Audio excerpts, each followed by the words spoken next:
is at this point for no coiners, like the burden is on you for why you've been wrong for 15 years. The burden is on you for why all of these, phenomenal public markets investors, hedge fund guys, are buying Bitcoin. The burden is on you to explain why the great state of Texas has a strategic Bitcoin reserve and you don't. There are several sovereign wealth funds that publicly have disclosed really large Bitcoin positions. I don't really think we need to go overboard in proving that Bitcoin works and has value. I think it stands on its own now at this point, and it's kind of up to the fudsters. Okay, you may have some points that you think are real, but you're wrong and you've been wrong. And when are you going to admit that you're wrong?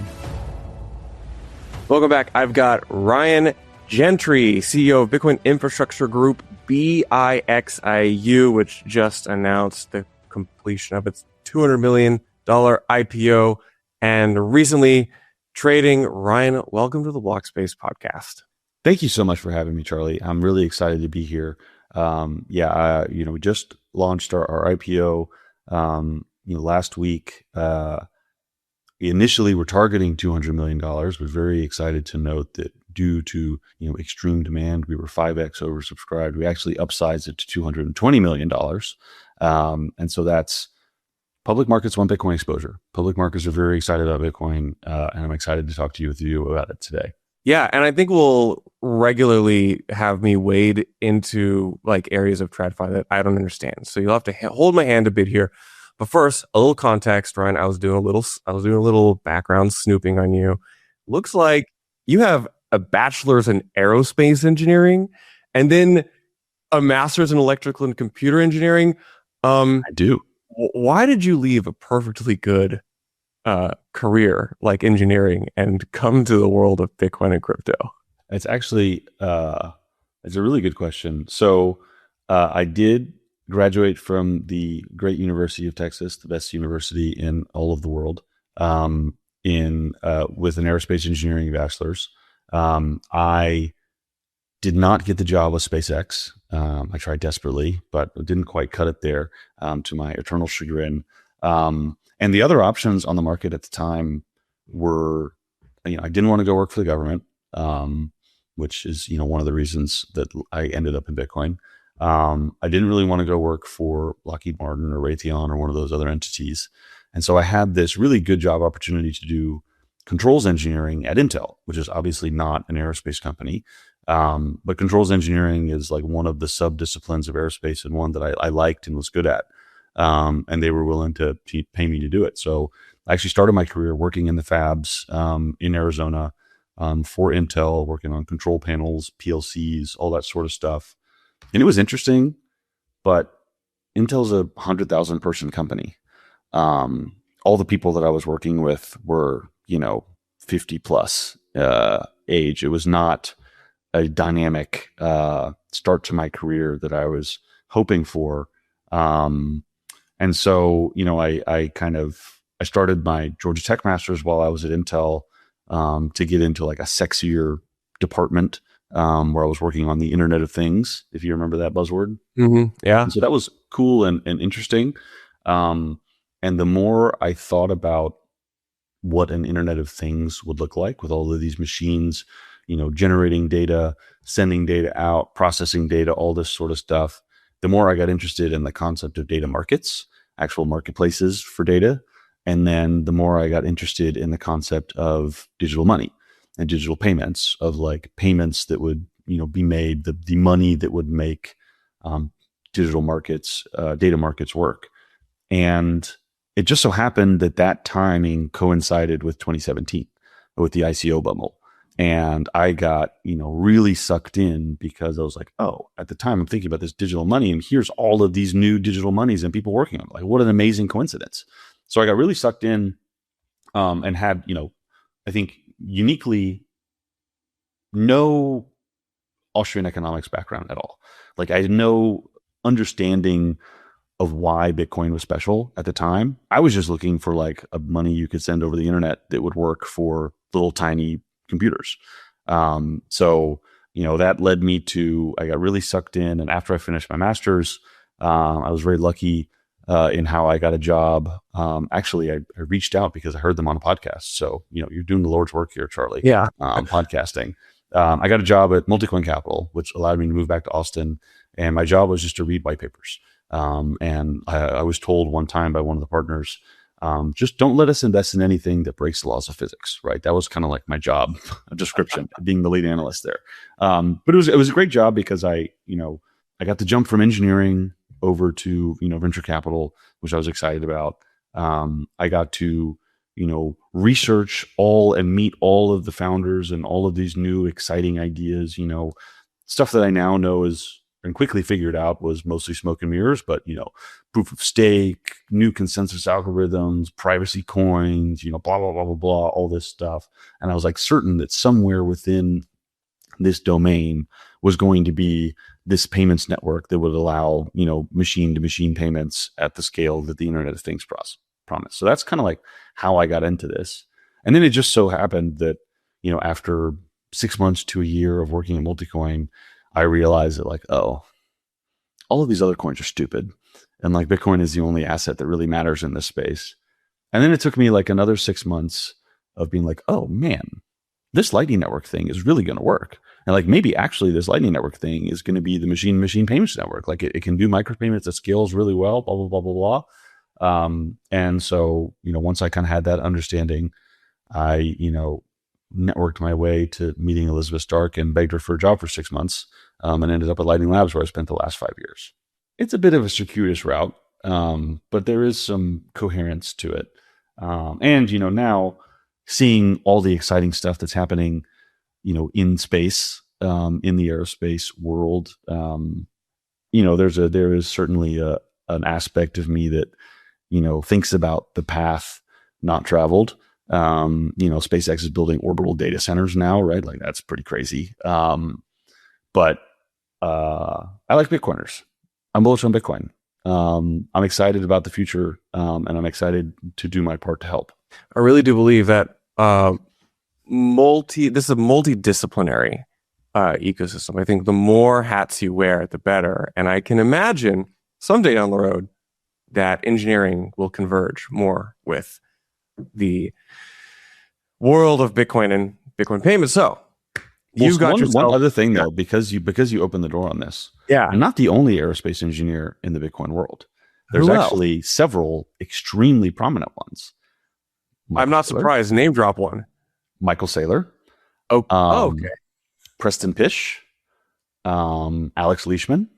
There's a small but powerful aerospace engineering mafia in the Bitcoin space. And the way I like to, I've talked about this with all of them actually, and they all kind of like generally agree, although we have our kind of different lens on it. I think aerospace engineering in particular lends itself to Bitcoin because with aerospace engineering, like it's not like web development. You're building massive redundancy and building for extreme adversarial scenarios where like, if your wing falls off, you still got to be able to, land the plane, right? If you lose all connectivity, all communications, all electricity, you still got to be able to land the plane, right? There's like this massive premium based on redundancy and on safety, which when I started looking at Bitcoin and I started looking at proof of work in particular, I was like, oh, this is the same thing. It's the same style, right? Everything in the proof of stake world was all about trying to like make these micro optimizations and make things slightly more efficient. But the whole point of proof of work is that it's resilient, is that even in a disastrous scenario, it's still going to work. The chain is still going to make progress. And so, I do think there's an aspect of that predisposed me to appreciating these unique aspects of Bitcoin, thanks to my engineering background. And I think that, there's a certain amount of, that kind of engineering discipline present in Bitcoin that just has never been present in the altcoin world, and is why, Bitcoin is built to last and they aren't. Well, that's a pretty elite aerospace engineering Bitcoiner cohort. And so you did I would say a relatively quick speed ran the hodler's journey, if you're familiar with that. And now you're at the helm of a SPAC. Now, humor me, maybe give me a little SPAC 101. and then the elevator pitch of Bitcoin Infrastructure Acquisition Corp. So a SPAC is a special purpose acquisition company. What it's used for and why it exists is there's kind of three routes to becoming a public company in U.S. capital markets. First, the one that I imagine everybody's familiar with is an IPO, an initial public offering. That's kind of the traditional route where, a company of a certain scale and size partners with a bank. The bank, takes a number of their shares, sells them to a bunch of the bank's customers, and then they have an initial debut where shares are made available on the public markets. And all sorts of Fortune 500 companies, and it's a very traditional route to go public. The second way to go public is a direct listing. And so this is how Coinbase went public, and there's a couple other like really prominent companies.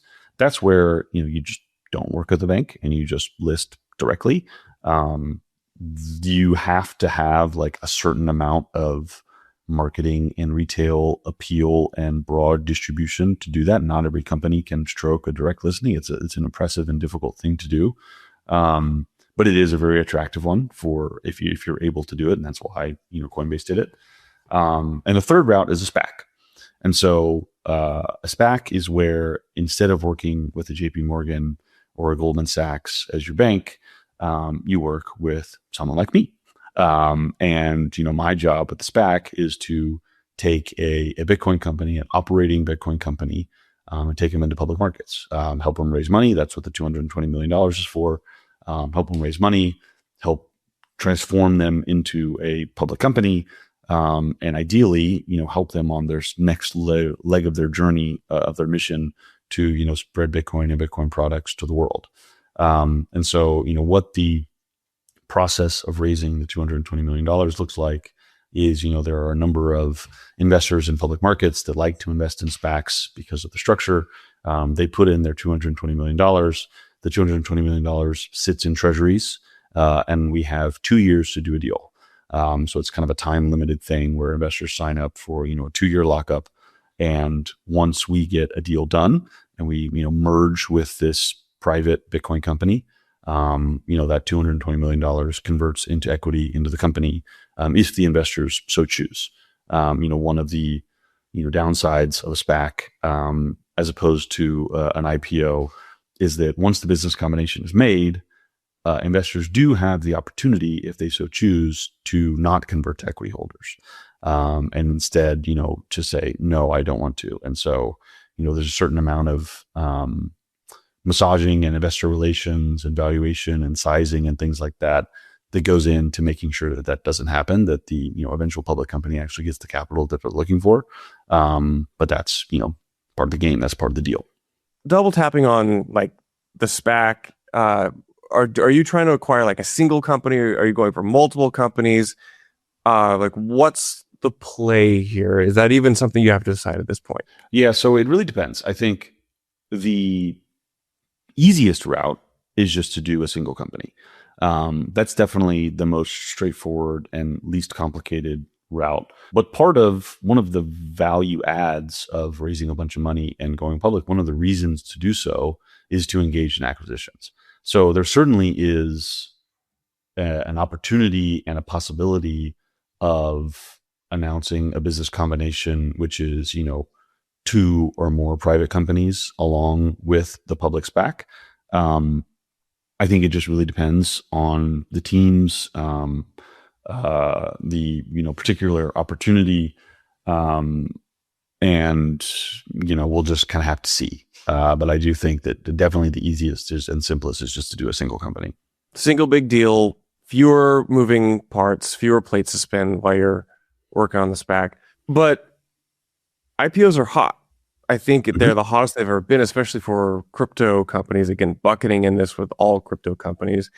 And we have also the DAT phenomenon, which maybe we can talk about. But why, how is this differentiated from the other types of public company exposure for the investor? Like, why would I look at this and instead of, say, the VanEck like node, crypto basket? Well, I think actually the ideal is that we would the SPAC would take public a company that would then be incorporated into Node, right? Like I think Node is a great product. I think, whatever the guy's name is, Matthew or something, he's a fantastic follower on Twitter. Yeah. Siegelman, I think is his last name. I love what they're doing. I think it's a really good product.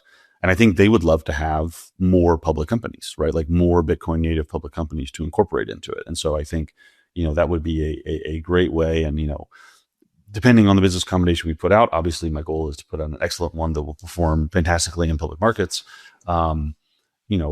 Maybe investors would want to have just a concentrated position in the eventual business combination, or maybe they would, want to benefit from its inclusion into Node. And I think that's just kind of up to your individual investor. But I think also, with IPOs being so hot, like it's really important to note that, Bitcoin companies have been through a SPAC wave before. Like if you remember in kind of like the 2021 to 2023 timeframe, that was when a bunch of the miners went public via SPAC. Yeah. Right? Core Scientific did a SPAC, Cypher Mining did a SPAC, BitDeer, Grid, etc. Grid did it. Yeah, I remember this. Yeah, Grid did a SPAC, right? So like there were a bunch of these, and I think what's important to note is like even though that was a tough time in public markets, that was a tough time for SPACs. Like not all of them performed very well once they got into public markets. Like they took the leap because those businesses were fundamentally capital constrained, right? Like fundamentally mining and operating data centers is a capital intensive business, and public markets are the best way to raise capital. So if you're running that type of business, getting to the scale where you can go public and then going public just offers you an advantage over all the miners that stay private. And then really importantly, especially if you look at what's happened with, Cypher Mining, right? Being able to then take this war chest, take your public markets activity and pivot into this lucrative new area of AI hyperscaler buildouts, right? Like that's something that, the companies that took the leap into public markets were able to do and were able to start raising these $1 billion convertible notes and things like that. The companies that stay private, for better or for worse, that opportunity is just not really as available to them. And so I do think that that's like a really interesting, although I try not to attempt to predict the future via past analogy, there are interesting lessons to learn from this previous wave of Bitcoin native SPACs. So let's get into some of the more interesting sectors, the sectors you're looking at. Do you what are the most promising sectors in the Bitcoin payments infrastructure world, and why? What interests you right now? I think the most interesting sector is the Bitcoin lending sector. I think in particular, like you look at even this week, there's been a ton of news that's come out about from the OCC in particular, enabling and allowing banks to engage in more Bitcoin related activity. Right, like earlier this week, there was the announcement that now banks can do Bitcoin sales, broker Bitcoin sales, and PNC Bank and Coinbase have already partnered where like you're going to be able to buy Bitcoin directly through PNC Bank, which is crazy. And more banks, I'm sure, will sign up for that. There was a letter from Congress people to the OCC urging them to, I believe, allow lending against Bitcoin directly once it's held, which is going to be huge. And so I think that appetite in TradFi and traditional markets, and like JP Morgan has already announced that they're going to let hedge funds borrow against shares of IBIT against ETFs, not Bitcoin directly, but like this concept of Bitcoin as collateral that obviously we have all known for years, that Bitcoin native companies have been building for years. I'm a proud customer of Unchained Capital and took out a Bitcoin loan at 55K and white knuckled it all the way down to 17 and did not get liquidated. Right, like there are great companies in this space that have been doing this, have been serving Bitcoiners in this way and giving them dollars liquidity on their Bitcoin without requiring them to sell it for years. And so I think that space in particular has two aspects that are promising for a SPAC.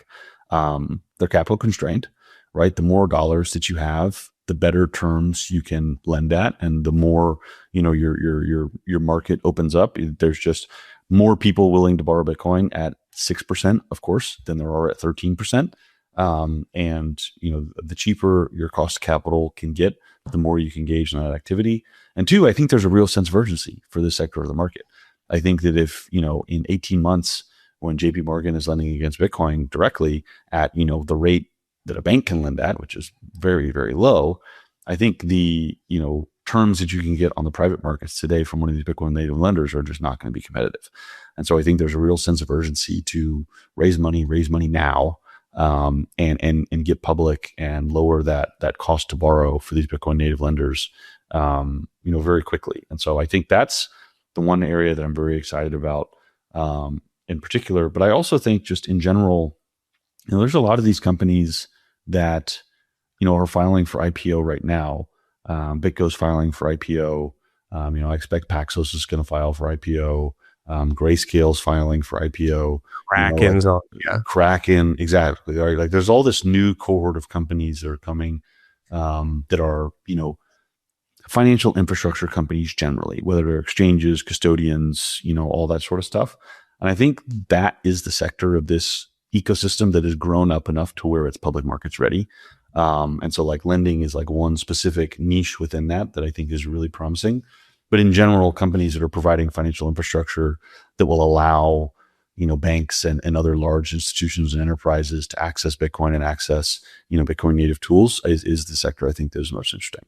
I want to double tap on that because like one big narrative, and this is criticized a lot in our world, is the banks are here. The banks are coming. They're eating our lunch in a lot of ways. They're dominating the products and sectors that a lot of like the Bitcoin, or maybe more like either they're like Puritan Bitcoin or they're like Puritan cypherpunk, and they're like, man, I feel like we kind of lost, like the market is wagging the tail or whatever. The tail's wagging the dog now, and they're like, I feel like we've almost lost. I guess throw this topic out there. Like, what are your thoughts on that? And then, how do I would say like companies from before we made it big into public markets, how do those companies compete in this new landscape of Bitcoin? It's a really good question, and it's something that, one of the truisms of Bitcoin is that Bitcoin is for enemies, right?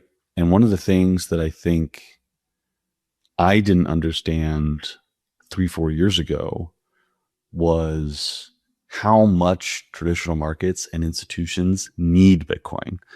Just like all of us, need Bitcoin to, survive in inflation, to watch our purchasing power, maintain our purchasing power over time for all of the reasons we hold Bitcoin. The exact same thing is true of name your pension fund, right? Name your insurance company, right? Name all of these traditional pools of capital that are, in Michael Saylor terms, melting ice cubes, right? Like they need Bitcoin just as much as we do. And I think to your terms of co-opting it, my Bitcoin isn't co-opted because I hold my own keys and I run my own node, right? And I think the best defense that Bitcoin has against being co-opted is you need to hold your own keys and run your own node and accept, Bitcoin transactions, verify them with your own node. Like that's the defense. It is coherent and aligned with that methodology with that viewpoint to extend the same behavior to an insurance fund. That, like these pension funds they're trying to pay retirees, people that have like put in their hours. And because the federal government is spending too much money and inflating away the value of the dollar, like these promises that these pensioners were made in terms of their future earnings is being debased. And that's not the pension's fault. It's not the pensioner's fault. It's, the Fed's fault and the Treasury's fault. And it's fine and honorable for them to protect themselves with Bitcoin. And so I think that the tricky thing about this, this moment in time and this period, is that, the work to support these new institutions, these new Bitcoiners, looks different than what it did for the last decade, for the last 15 years, right? Because it's not just about, having an internet connection and pressing the buy button and storing it on a hardware wallet. Now it's, working within these regulatory structures and all this kind of fiat nonsense to allow these institutions that desperately need Bitcoin to access it. And so I think, part of that is public markets. Part of that, like what MicroStrategy is doing, is getting ratings from rating agencies, right? Part of it is innovating the structures to, produce this preferred equity, perpetual preferred equity that, MicroStrategy has and Strive is launching, so that these institutions can get around their mandates and actually get exposure, even if they can't buy in Bitcoin directly. And so I think it's just different, right? It is not mutually exclusive that people can work on Bitcoin to support cypherpunk ethos and privacy and, censorship resistant payments. It's not mutually exclusive that can happen. And also teams can build, public companies and sell securities backed by Bitcoin. And I think it's really important to note also that, like, look, I'm a huge Lightning bull. I worked at Lightning Labs for 5 years. Like, while all this is happening, Square launched Lightning support for 28% of US merchants, right? Like, that's enormous. That's the biggest thing that's happened for Bitcoin as a medium of exchange in history in terms of distribution and accessibility, and is built on the backs of, all of these entrepreneurs and protocol developers and users and fans that have promoted Lightning for years. So I think, the Bitcoin community is vast. We can walk in true bubblegum. And I think that new Bitcoiners, no matter their stripes, are valued and additive to the ecosystem. So you mentioned Lightning. You spent a long time at Lightning as your focus, kind of like during the defining years of building out Lightning infrastructure. And we saw, this show was originally called Bitcoin Season 2 because over the past few years, we've seen kind of a resurgence of enthusiasm in like the, Bitcoin layers, Bitcoin scaling or signing schemes, your ARCs, your Sparks, roll-up companies like Cetrea, the Ordinals phenomenon, Lightning. I mean, you're a SPAC, and I assume you're looking at like acquisitions of the Bitcoin infrastructure companies. But I'm curious, what is your perspective these days on some of these new? I'm going to use the broad term layer 2 here. What was your perspective on some of these? Are any of them promising? And I don't know, how do you think Lightning might fit into this today? What Lightning does for Bitcoin is Lightning removes the upper bound on transactions per second that Bitcoin has because of the hard block size limit, right? And so Lightning allows, because you can open these channels and you can reuse the capital and make billions of transactions off chain without ever touching the blockchain. Lightning scales Bitcoin's transactional capacity fantastically. In theory, removes the upper bound, and that's kind of the thought experiment that we would do, is like, look, in practice, in terms of like actual payment transactions, like, yeah, there's a limit, but you and I could just have a channel off chain.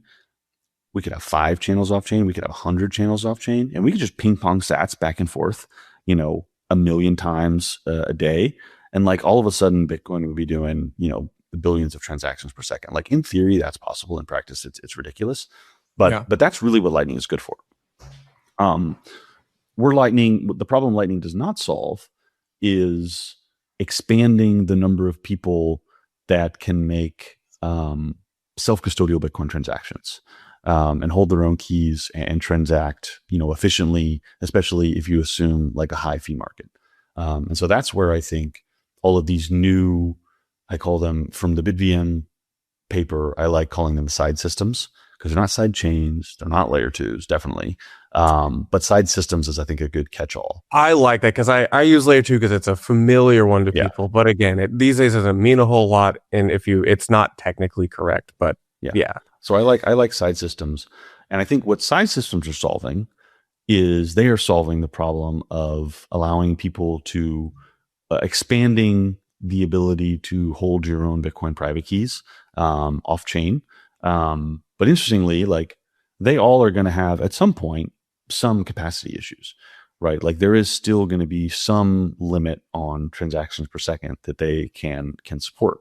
Now, the really interesting thing is when you merge both of those together, where you have a side system like Arc that allows more people to hold their Bitcoin keys off chain, and you connect that with a Lightning network so they can transact immediately and for very low cost with all the other members of the Lightning network, which includes custodial venues, but also includes other side systems, right? So like, I think the architecture that we're building here is you have one main settlement blockchain, Bitcoin, and then you have a number of heterogeneous side systems, some of which are custodial exchanges, like, Coinbase and Kraken and the old wallet Satoshi, and some of which are ARCs, some of which are Sparks, some of which are BitVM sidechains, some of which are federated multisigs, some of which are eCash mints, right? And all of them are connected, like the fast lane is Lightning. And I think that's a really well architected, very scalable, very complementary global payment system.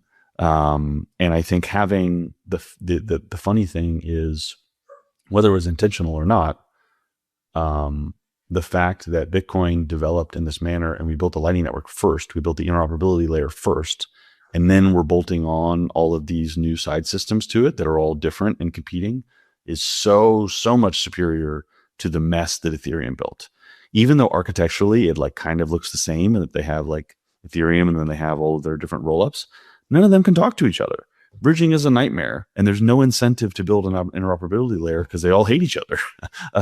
So I think what we're building here with Bitcoin, even though, there was some anxiety around, Bitcoin scaling in comparison to Ethereum several years ago, is far superior. It's a much better strategy. It's working out way better. And, although certainly I don't think all of the side systems are of equivalent quality, there are definitely several that I think are very good and will do very well, and that I'm excited to see launch and get adoption and bring new features and new use cases to Bitcoiners.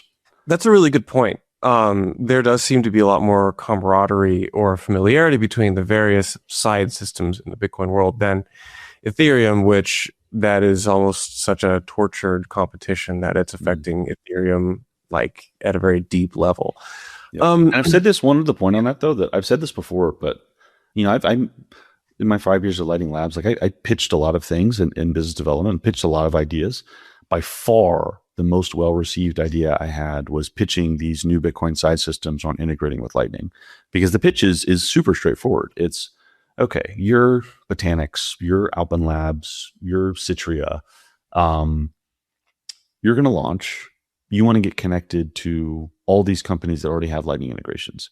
Do you really want to go and do the individual business development with all of Binance and BitGo and Kraken and Coinbase and all of these very big companies that are very busy and have all these other competing priorities? And trust me, as somebody who did, Bitcoin layer 2 integrations for a living, is not easy. Do you want to go and do all that work individually with all these companies? Or do you want to integrate with one Lightning gateway, one Lightning submarine swap provider, and get instant deposits and withdrawals from all of those entities for free? And it's like, oh, immediately, I want door number 2, my lord. Like, please give it to me. It's the easiest thing I've ever pitched. And it just makes sense. It's one of those things where the network effects of Lightning are such that they're starting to compound, that it is just easier to join the internet of money than to try and build your own intranet.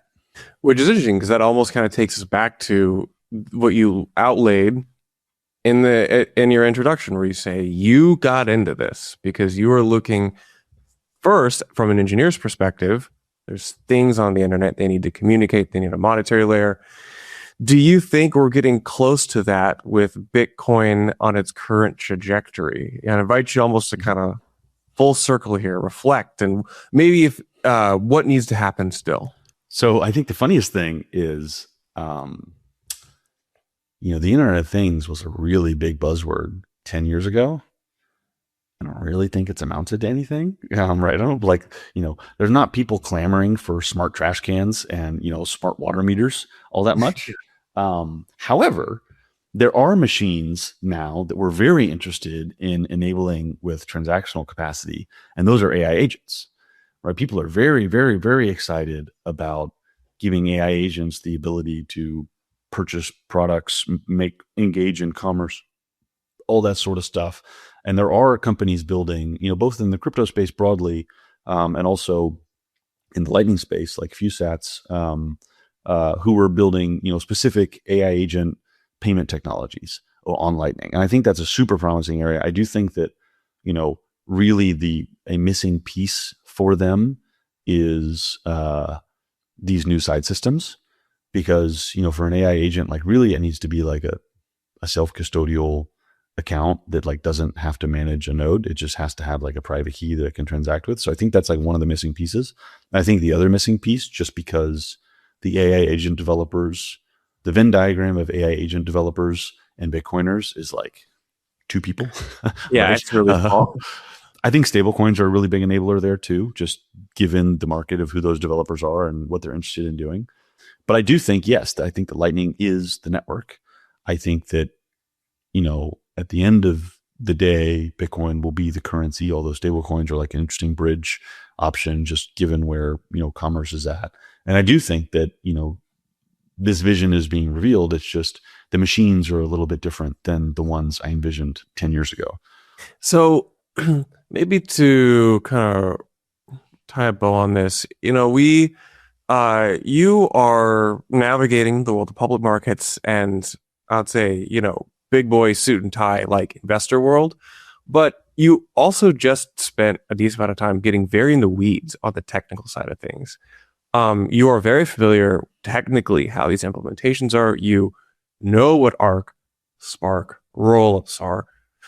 Do you think that the world of public markets, especially as it relates to Bitcoin and crypto, lacks that technical familiarity? In my own like observation, I noticed that like a lot of the suits, they know all the things, they know all the words for bonds and interest rates, and they talk the macro speak, but they don't really have hardly anything but a surface level understanding of how all this stuff works under the hood.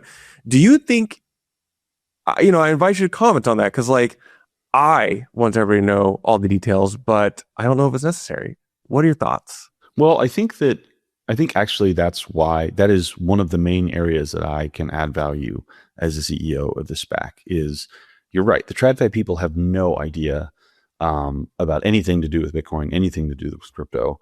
And, as we saw this year with the DATs, like many of us, their first foray into crypto ended up with them getting scammed, right? Because they didn't know any better. They thought, oh, well, this Bitcoin thing did well. Well, maybe the Solana thing will do well. Like, I don't know the difference, right? And I think that, when I was getting pitched on this initial idea, the thing that really convinced me more than anything was, look, this merging of public markets and Bitcoin and crypto is like a one-way merge, and it's happening now. And the problem is these TradFi people have no idea what they're doing. If people who understand where value is and communicate and can help direct this capital don't stand up and direct it into the right places, it's going to end up in a million avalanche stats. And that would just be a disaster for everybody, because then Wall Street would just be sick of crypto and, nothing, public markets would shut forever, right? And so I think certainly TradFi needs to understand why Bitcoin is special. Certainly they need to understand where value is being created in terms of productization around the asset, and how Bitcoin is a network, not just, digital gold, but both a payments network and a custodial network and a verification network. I don't think they necessarily need to understand how it all works. Because one of the things that I think now that is different from several years ago is, at this point, for no coiners, like, the burden is on you for why you've been wrong for 15 years. The burden is on you for why all of these, phenomenal public markets investors, hedge fund guys, are buying Bitcoin. The burden is on you to explain why the great state of Texas has a strategic Bitcoin reserve and you don't, right? So I think the FUD, like, we're comfortably a multi-trillion-dollar asset now. There are several sovereign wealth funds that publicly have disclosed really large Bitcoin positions. I don't really think we need to go overboard in proving that Bitcoin works and has value. I think it stands on its own now at this point, and it's kind of up to the fudsters. Like, okay, you may have some points that you think are real, but you're wrong, and you've been wrong. And when are you going to admit that you're wrong? So, where do people go? What do people look for? You're out there. You've got a ticker. It's trading right now. Mm-hmm. You're outperforming most other Bitcoin equities. What do people look for next? So I think follow me on Twitter, because that's where I'm doing kind of a lot of the media, and that's at Ryan the Gentry. I think we have some TradFi nuanced things that are coming up shortly. Like we just filed, we're going to split the units, which is BIXIU. We're going to split into the Class A shares, which is going to be BIXI, and then the warrants, which is BIXIW. So, be on the lookout for that. That's very big and exciting, nuanced capital markets activity. But then the next real thing that's material is, the announcement of a deal, the announcement of a letter of intent to make an acquisition and do a merger. And so, when exactly that happens, I hope it happens as soon as possible, because I think the window is open right now for public markets and Bitcoin. I don't know how long it's going to be open. And I think in particular, like there's a big risk that the midterms in the US, don't go well for the current party in charge, and that changes some investment attitudes for the future.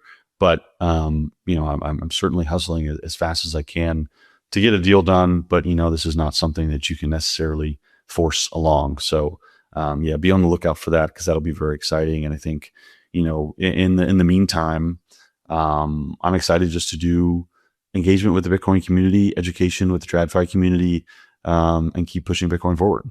Rock on, Ryan. Thank you so much for coming on the Blockspace pod, and I'm certain we'll cross paths in person again sometime soon at one of these Bitcoin events.